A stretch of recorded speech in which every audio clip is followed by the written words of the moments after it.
Let's be real. Life does not come with a manual. If it did, I probably would have lost it under a pile of coffee cups and half-finished ideas. But guess what? Hustle doesn't need directions, just action. Put one foot in front of the other. Figure it out as you go. Find mentors and talk. Talk it out and keep believing in yourself. Welcome to No Manual, No Problem, the podcast where we figure it out as we go, laugh at our chaos, and celebrate the wins, big or small. I'm Bridget Michelle, an artist, entrepreneur, mother, wife, and professional wearer of sometimes too many hats. I built businesses, designed products, and somehow survived moving to the Villages, Florida, where I think most of us know that golf carts have more traffic rules than cars. But more importantly, I know what it's like to chase big dreams with no step-by-step guide. This show is for the movers, the shakers, the late-night idea makers. We're talking to badass human beings who are overcoming struggles and proving that you don't need a roadmap, just a little grit and a whole lot of coffee. Or wine. I won't judge. Today we're kicking things off with someone who knows a thing or two about pivoting, hustling, and making things happen. My first guest is the Villages agent, Windi Turner. She's a realtor, a former professor, and an army wife, which means she's basically the queen of adapting to whatever life throws at her. We're talking about what it takes to juggle careers, chase opportunities, and thrive when the rule book does not exist. So buckle up, guys, grab your drink of choice, and let's get into it. Because if there's one thing I know for sure, no manual, no problem. A countdown, so we're 3, 2, 1. Okay, Windi, thank you for joining me here on the podcast. Absolutely. Okay, so we've been talking, and now we decided we'd actually start the podcast. I wanted to kind of talk about real life. You've had some pretty amazing experiences, which I'm excited to get into.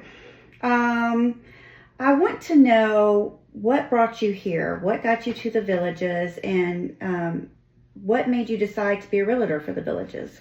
Okay, yeah. Well, I share this story with everybody that I come into contact with that want to know how we got here.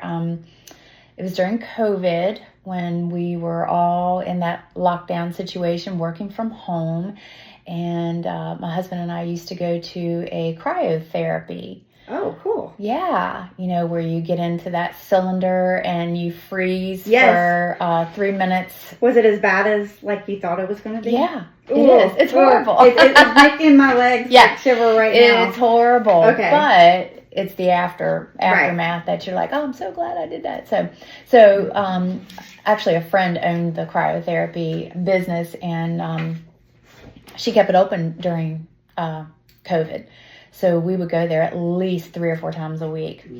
And so I'll never forget that we were at the cryotherapy one day, and another regular said, see you all, bye. I won't be back for a couple weeks. Oh, where are you going? Oh, I'm going to go visit my brother in the Villages. And that perked me up. The Villages? What Right. the heck is the Villages? Never had heard of it before, ever. Despite the fact that we used to go to Disney in Orlando a lot, and I still had never heard of the Villages. So I immediately got on my cell phone and started looking up this Villages place. Yeah, what is this? Right. And then I just went down a rabbit hole on their website and saw that you could go to the Villages for a week and live like a villager, they said. Right. And the price was great, and it sounded amazing. Drive a golf car everywhere. You get this house that you can stay in while you're there. It's fully furnished. All you do is bring a suitcase. So that's all she wrote. Our lifestyle visit, and I fell in love with the Villages. The minute I set foot on this property, I was in love. Now, when this all this happened, were y'all looking to move or go somewhere? Or No, okay. Not at all. I was a department head at a university in Virginia and loving my job. That was my dream job. I had worked very hard to build that career in education to get to that point where I was a department head. So no, everything was great. And then you come here, and I think that happens with a lot of people. It does. It really does. We, as you know, you ended up being my realtor, and I think that was a God thing, because I had someone else that was assigned to me when we did. Oh, that's right. Yeah. And I mean, she was good, and we were getting along, but something happened with her, and then I remember the day you called me. Yeah. And we've been friends since. Yeah. Which I think is one of your qualities, because I've noticed we have the famous driveway parties that you do, and a lot of your clients come to afterwards. Yeah.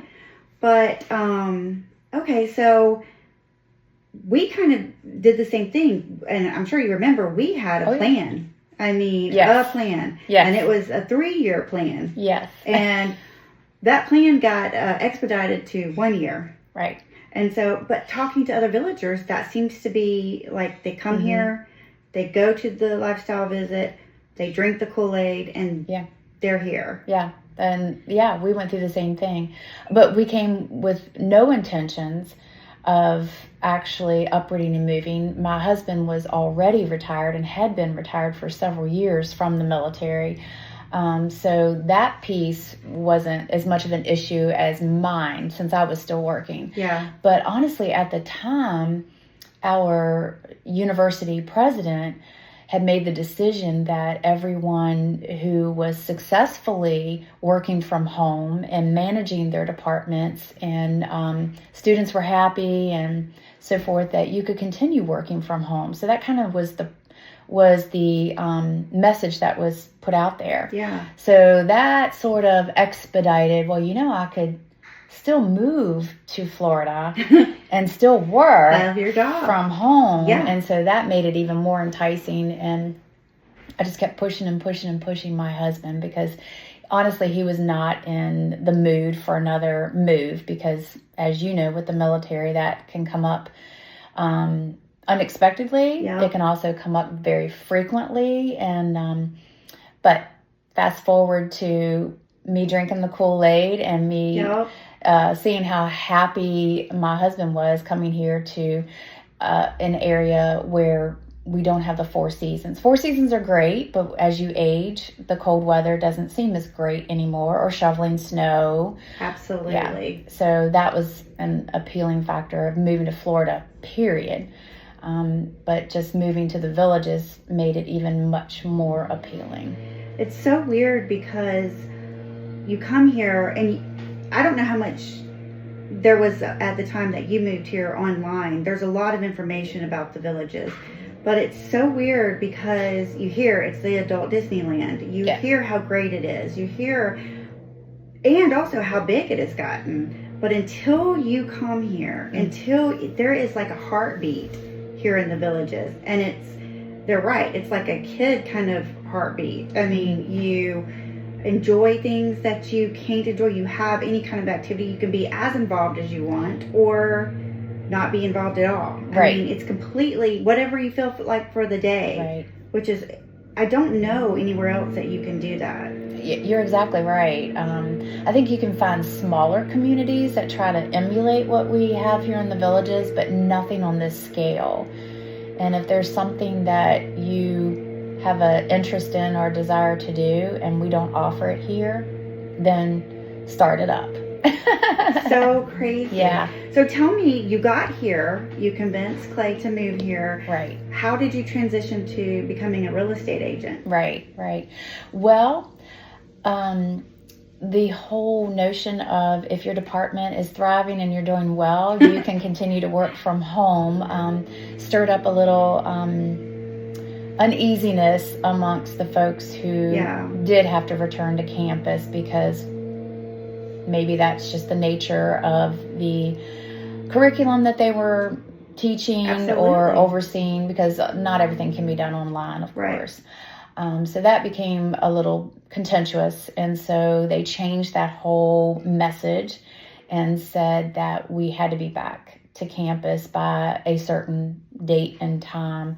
I believe they put that message out in June and said we had to be back on campus in our offices August 1st. Wow. So they did give us some time, but Not a lot of time. Not a lot of time. However, a decision had to be made because that would be one heck of a commute for me to go from Florida to Virginia. Yeah, you didn't move an hour. Right. So the decision had to be made that we either go back to Virginia and we move back to Virginia, because at that point we had already sold our home in Virginia and moved to Florida. Right. Purchased a home here in the Villages. So I made the decision that after well over 20 years in education, that maybe I needed a change as well. So I immediately started talking with the company, the actual Villages developer, Properties of the Villages, about working for them. And I actually started out working in HR, writing curriculum for a lot of their training purposes. And so that's actually how I got involved initially with the company. Okay. And then after doing that for several months, I transitioned into the sales division of Properties of the Villages. So, is it hard knowing every single village, or is that possible to know every single village? It is hard. Yeah, it is. We have well over, I think we're up to maybe 120 different villages within the villages, and it's taken me a while. I'm going on year 4 right now, and I still feel like, put me north of Brownwood and I'm still a little wonky, so to say. South of Brownwood, I feel like I'm a pro. No, not a pro, but I'm getting there. It's a large area. There seems to be certain villages that, for whatever reason, are more known, just the location or whatnot. And so that's kind of what Tim and I do. We're like, go past Richmond, go past Bradford. We know certain ones just by, and I don't know why they seem more. I don't know if we've just met more people in that area because of our timing or whatnot. But we're past 44. I don't know anything. Me and the GPS are best friends at that point. Yeah. What the villages is. This is the age thing. At least you have enough people around you where they know exactly what it's like to be mid-sentence or walk in a room and not remember why you went there in the first place. Yeah. Tim calls it, he says I'm ADD. It's not anything about age, but I think it's probably a little of both. Okay, so I want to know, you've worn a lot of hats. You've been a professor. We just discussed real estate agent. Is there, an Army wife. Right. Is there a situation where you have felt like you're completely a duck out of water, but you've figured out how to navigate it? All the time. You still feel that way? All the time. I think it's natural to feel that way when you're trying something new. Yeah. I felt that way when I first became a middle school teacher, or I was teaching in middle school. I felt that way. And it took me a couple years to find my footing, my grounding there. And then my husband got promoted and we had to move. So I had to start all over in teaching, and as far as I transitioned to high school. Wow. So high school students, that was different for me, and the curriculum was different. Yeah. So I had to learn all that. So that took a couple years to get myself to the point where I felt really comfortable in what I was doing. And then he was sent overseas on deployment, and I decided, I've always wanted to be a professor in higher education. And in order to do that, you needed more than a master's degree because higher education has become that competitive, and the bar was raised. 25, 30 years ago, you could be a professor in higher ed with a master's degree. Yeah. You still can, maybe if you're an adjunct. Right. But I wanted to be a full tenured track professor, so that takes a PhD. So the timing was right. Our daughter was graduating from high school, so it wasn't like I had an infant at home. Yeah. So that's whenever we made the decision to pack up and move me on campus to Virginia Tech so that I could fulfill the residency requirement of the PhD program at Virginia Tech. Did you always know that you wanted to teach or be in higher ed? I mean, when 10-year-old Wendy, what did you think you wanted to be? 10-year-old Wendy definitely wanted to be a teacher. Oh, wow. Yeah. So you knew from a young age. Oh, yeah. Always wanted to be a teacher. But not until I got into teaching did I realize that I felt that I had a calling, I guess you could say, to be more influential with students who wanted to be teachers. So that's what I did in higher ed for the most part, was oversaw programs that were in education. So students were wanting to be teachers themselves. So you were teaching about lesson planning, classroom management, curriculum writing, instructional strategies, those kind of things. We've talked about how you being a professor has really helped you be a real estate agent. And the fact that you just said something that made me think, you seem to be someone who loves information and passing information along. Yes. And that is key to being a real estate agent, having the correct information, passing it along, making sure that they understand what they're getting into, what, they want, understanding the people and then giving them the information they want. Right.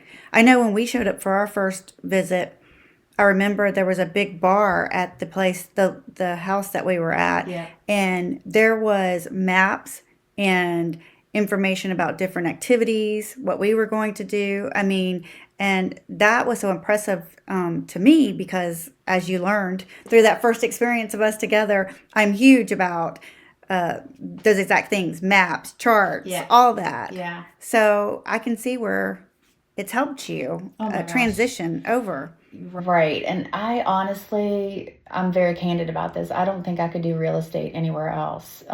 This company itself sets us up for success, and the Villages itself sells itself. It does. But it is a large place. And so I realized that it can be overwhelming. You felt that too when you first came to the Villages. I felt it when I first came to the Villages. It's so large.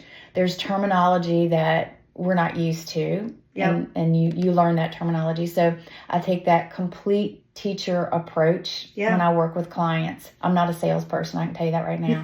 But I am a teacher at heart. So I will teach you about the Villages. And if I don't know the answer, I'll figure out where to find the answer for you. But there's so much to learn when you come here. It can be overwhelming. It can be very scary because it's new to you. And that's what I'm used to. I'm used to teaching students, brand new information. Yeah. So funny about it is, I'm an interior designer, and I have not had clients like I have now. And I think it's because most people, even though they say there's people who move several times in the Villages, but for whatever reason, they feel like their four walls are so much more important here because it's where they're coming to live the rest of their life out. And so all of a sudden that gray color or pink or whatever they're wanting and to be a part of the lifestyle, it seems like such a bigger monumental decision, and they're having problems, which is nice because I can come in and do exactly that, help with information, kind of help sort it out. But in any other place I've ever been, it's been, I like this trend, or I like this, I want to make it look right. People here really want to make sure that it's their dream home, even if they know the statistics that in 2 or 3 years they're going to see another village or another area or friends in another village and move over, which is pretty crazy. I think for the most part, people in the Villages take pride in their homes. Yes. Both the exterior and the interior. They take a lot of pride in it. And that's another reason why I love it here so much. Yes. It's great to see folks have a pristine neighborhood. All the yards are well manicured.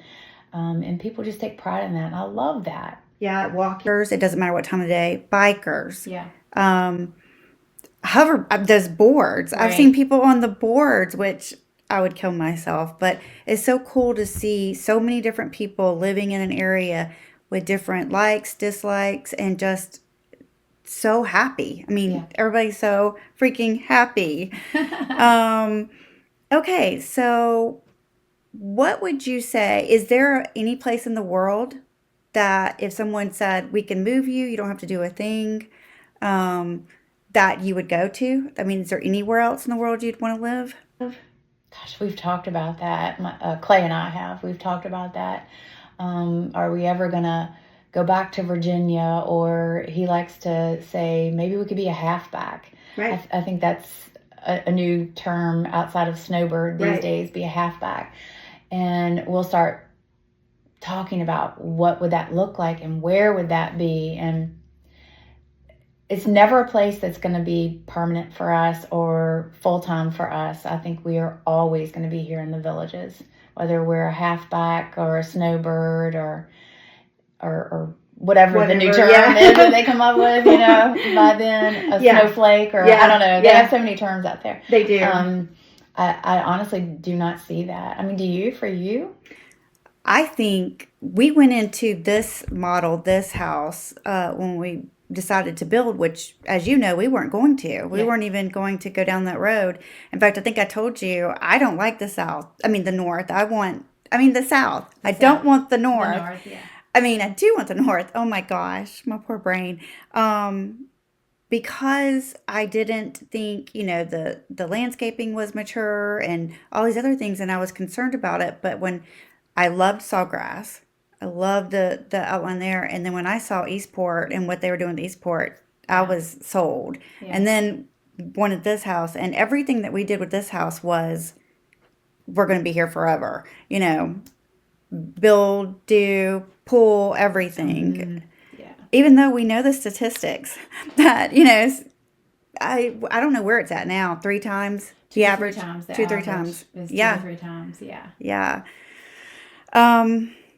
Tim says over his dead body, will we move again? Well, and that was the hard part, getting me to say yes to anything, because I am 10 years younger than him. Yeah. And to make that proclamation that I'm going to be somewhere for the rest of my life, that's a hard thing to say. It is. And when you have family and family ties that are still up north or out west or what have you, it is difficult to make that affirmative decision like that. We both still have family in Virginia, but we have the ability to go back and visit them as often as we want. Right. And that's what makes it nice. And we don't just go for a day or two. Yeah, no, not that drive. Yeah. Yeah, it's a camper that y'all have, right? We have Is that an what it's called? RV. Yeah. So with that, how long is the drive to where you're going?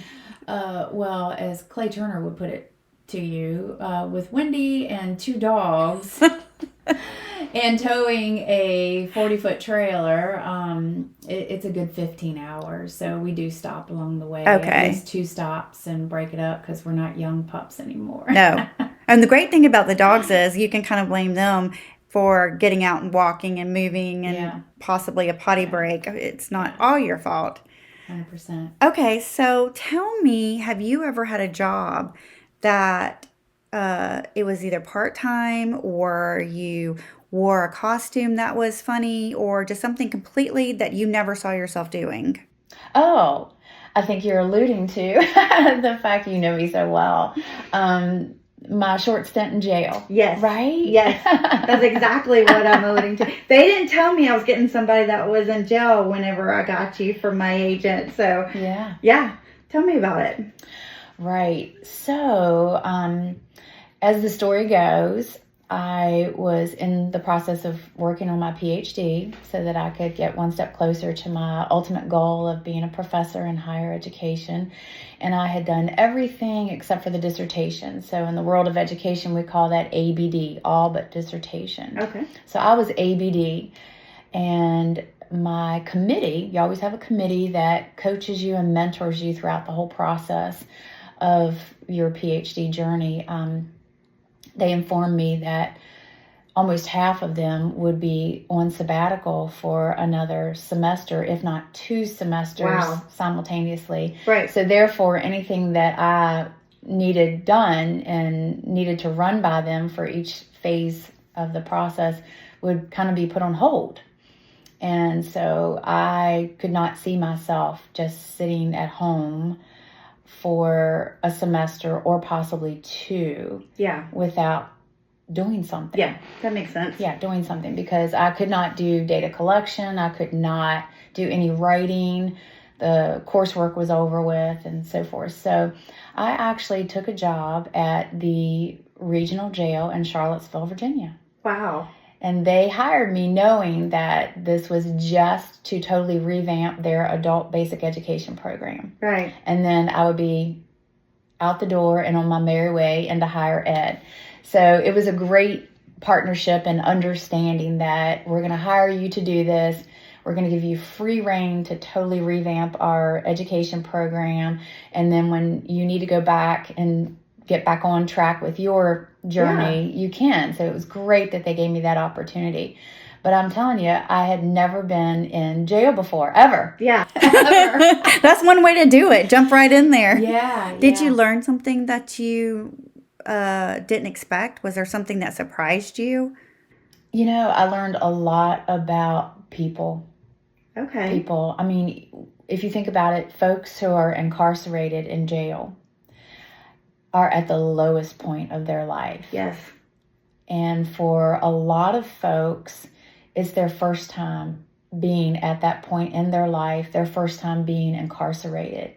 And what a life-changing experience. And I saw that time in and time out with folks who were being booked for the very first time and going through that process. And I saw mothers, fathers, I saw teachers, I saw lawyers, doctors, I saw professionals that just got themselves caught up in something at the wrong place at the wrong time, perhaps, or just an unfortunate situation, and now they're in jail. Yeah. And just watching them go through that life-changing process was something I had never seen before. Yeah. And never even had experienced it myself, but I didn't even know that existed. Yeah. Honestly. And then another layer to that would be the actual jail itself is its own world. Like, you walk in through those doors and they lock behind you. That sound. Yeah. Yeah. The thought of it. Yeah. And all of a sudden you're in a totally different world from the outside that you just walked in from. It's its own community. It has its own staff of housekeeping, its own staff for medical, for dental. And then my piece was the education piece for folks who needed that piece. Yeah. You've got recreation going on. It was its own world. You know, they have their own currency, right? Right. Don't they use their commissary money? Like, commissary system. Yeah, so to say. I'll switch you this. Yeah. Crackers for this. Yeah. 2 bags of chips for that. Whatever, you know. Yeah, bartering system. Bartering, yeah. Two bags of chips for doing my homework, or you just learn all that, and just again, the teacher and me, I needed to know what that was like before I could even write the curriculum to help you navigate your journey through education. Because at that time, about 60% of the individuals who were incarcerated at that particular jail had never even finished their high school diploma. Right. So we were on that track to get them to their GED and so forth. And then we also had folks who were interested in going past and getting maybe an associate's degree. So I also had that piece of the education program that I worked on. But 60% didn't even finish their high school diploma. And in some ways that makes sense, because if you don't have a direction, and if you don't feel like either the system failed you, or for whatever reason it's your home environment, you don't feel like you're important or special or worth anything, then you start making decisions that normally, if you did have that kind of support system or that kind of information and you felt good, you would possibly say, I'm not going to wreck my life. But if they feel like their life's already wrecked, I mean, and some of that's all they know. You only know what you know, and that's true. For some of those individuals, that's all they knew. I had fathers and sons in the same classroom who were incarcerated in that jail. A father and a son. So it's how and that was a upbringing that I had never experienced before. So it really taught me a lot, gave me a totally different appreciation for an adult population Yeah. who were at the lowest point of their life. And I learned how they use different mechanisms and different senses to thrive. And that was one thing too that I never knew this. When you are incarcerated in jail, your senses have to be on top of things. Like, Right. or you have to sharpen your senses, I should say, when you're in jail. And so one of the things I had to learn real quick was I had to dress down. Makes sense. Right? No more heels. Dress down. No more jewelry.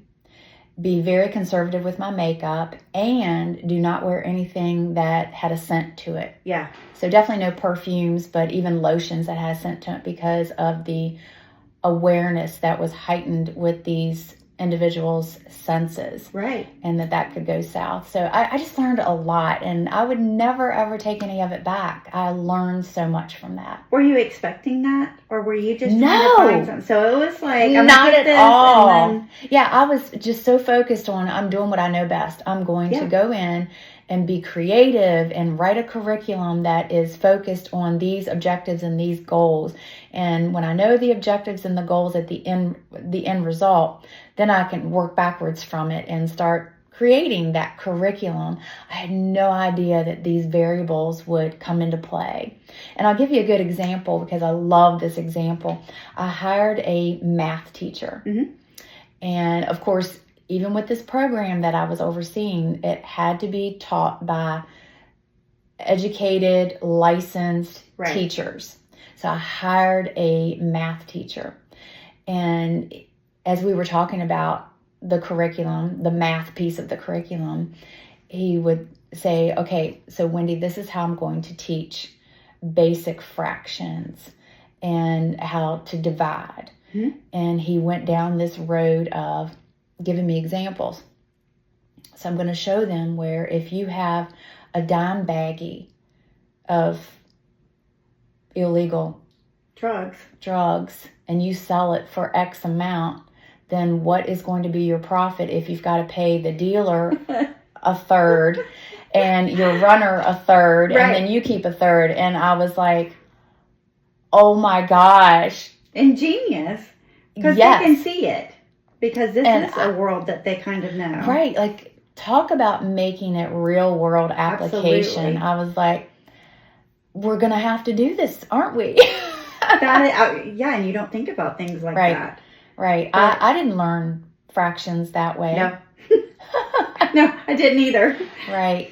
That's, So that was a huge, not really wake up call, because I knew this from education, that you had to make things real world and Right. applicable. I knew that as I taught middle school and high school and even in higher ed, but I never really lived it as Yeah. much as I did during my time in the jail, my Yeah. short stint in jail. That's a good icebreaker when you go to a driveway party or somewhere. Yeah. Well, I actually used it once I got into higher ed, and I would introduce myself, the first day of class where Right. you meet your professor, and they always wanted to know my background, and especially when I taught at Utah State. And so that's going west. I'm from Virginia. I do tend to have a southern drawl about myself. So they would always want to know, what's your story? So Yeah. that very first day, I'd tell my brief elevator speech about my story. And I'd always say, and I did a short stint in jail. And we'll talk about that throughout the semester. And boy, that got their attention. I bet you were the coolest professor. I don't know about that, but... Well, I mean, there's it not was- many that can even allude to it, meaning Yeah. they were working there or in it. Of course, I Yeah. don't know if you're in it. It needs to be something simple, like you, I don't know, drove too fast and there was a wrong, Oh, yeah. something crazy. They definitely would try to guess until Yeah. I would divulge what that meant. They would guess what I did. And it was always, oh, you probably got too many speeding tickets or, something like that. Or Yeah, you don't look like you're out there selling dime bags. Yeah. Okay. I know so much about you. Well, I learned so much about you. It's hard for me to think of something that would be. I do want to touch base for all the things you have done. Professor, realtor. what if somebody's listening and they're wanting to start something, but they're scared, or the imposter syndrome kind of comes into their head and they're like, yeah, but I've got this idea, but 500 other people got it. Like, what would be your advice to someone that wants to do it, but is scared to do it? Right. Just go for it. Go for it. And what I mean by that is do your research. Of course, you don't want to invest a lot of time and energy and your heart, your soul, your money into something that you are not giving yourself the opportunity to be well informed about. That would be my biggest advice to anyone thinking about anything at all is do your research, get some information behind you, and make sure that your sources are credible. Yes. I'll tell you a quick story before I let you go.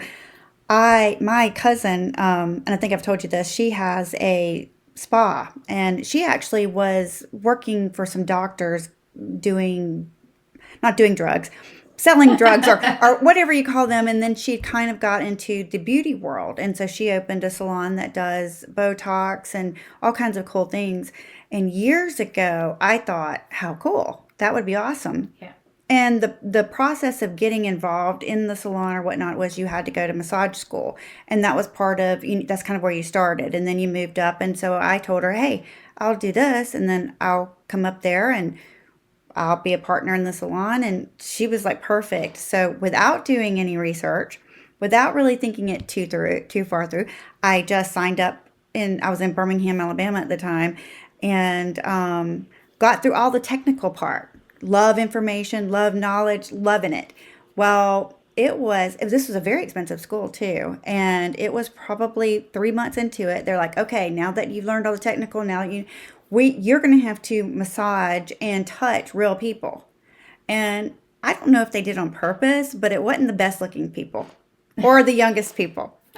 And so I walked in there and it dawned on me that I'm actually going to have to touch another human. And I had practiced on Courtney, on my daughter, helping with the sinuses. But when I saw these people and I'm thinking, I've got to touch their feet and I've got to touch, I was out. And my professor could not believe that after all that time, after all the knowledge I had, but I just didn't think it through. And I just was kind of had this goal at the end, but I didn't do any research, or I would have figured out that's not something for me. Yeah. So it's my quickest career.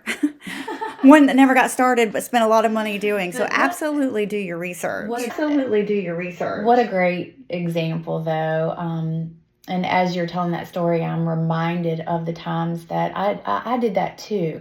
I actually sat down with classmates that I knew had gone into higher education and had pursued their PhD. I sat down with them and had those candid conversations like, what does it take to get your PhD? Yes. What did you go through? Like, I can see that I need to do X number of courses and I have to have X number of credits, and I can see that I need to do a research project, so to say. Right. And that I have to write a dissertation. I see that. That's clearly outlined in a PhD program. But I need to know the flip side of that as well. What's the extra stuff? What to expect, as far as how much time is this really going to take to do it right? Right. What are the pros? What are the cons? Just overall what to expect. And, that's, I could go into a whole another session of a podcast with you about that. But that's one example of even going into a PhD program. Do your research outside of what it's going to take monetarily, time-wise. Find out how it's going to impact you emotionally, physically, those kind of things. Yeah, I think people realize how much time and how much work it is into writing a dissertation, writing all the things that you have to do to get a PhD, even to get a master's. Yeah. Like when Courtney was doing her master's and she had a panel and she would talk to me about the things that she had to do, I was overwhelmed with her telling me the things that she had to do, much less. And she's stepping toward pretty much the same path as you, being a professor, but and she's teaching right now adjunct, but she is holding off a little bit because she needed a break from that constant concern about getting what you needed, how you needed, and it's not just like you said classes. It's a lot of stuff. And it's funny, during that whole time frame, people would ask me, "What's your favorite book?" or "What are you reading right now?" And Right. it was all research. Yep. I had no time to do any reading that I wanted to read for enjoyment. Like, if I were even remotely to have an opportunity during that time frame of getting my PhD, of going to the beach, Yeah. I sure as heck wasn't there slinging a beer and Right. reading a beach read. It was always looking at scholarly articles that supported my research that I was doing. So it's a commitment. Everything is a commitment. Yeah. If you want to do it, and do it right, Yes. is my opinion about Yes. everything. It's the same thing with me becoming a realtor. I had to take the exam after I took the coursework. Yep. To be a licensed real estate agent. And that's work, time, commitment, and you have to stay focused on real estate. Right. Right. You have to, instead of going and playing with all the other people who are down here, you actually had Right. to, which is hard, I think, there's a lot of couples, and Tim and I are one, where one of us, well, I was, quote, retired, and he's having to work. And there's a lot of couples like that here in the villages where one is retired or not working and the other one's working. And it's hard sometimes. I can't imagine, staying focused, especially when you're working from home or doing something. I am not that good at keeping myself scheduled. Like, if somebody's out there and they're talking or they're going to the pool or they're playing, I thankfully I'm a night person, so I can just hold off and do a lot of my stuff at night. But this is a fun place. It is. And that's another thing that comes to mind about this position that I've totally taken another change in my career with is I'm used to the bell rings. Yes. And so I have 5 minutes before the next class comes in to regroup and refocus on what that class is and what I'm teaching. I remember those days very, very vividly. So I have to have a schedule and a plan. Yeah, and there's no bell here sometimes. I know. You're on other people's schedule. Other people's schedule, and I set my timer all the time. But yeah. Thank you for coming by. I appreciate you talking to me and sharing your knowledge and your experience, because I think it's going to be helpful. Well, good. I hope so. Now let's go get lunch. Let's get lunch. Yes. Okay, guys. Thanks for listening.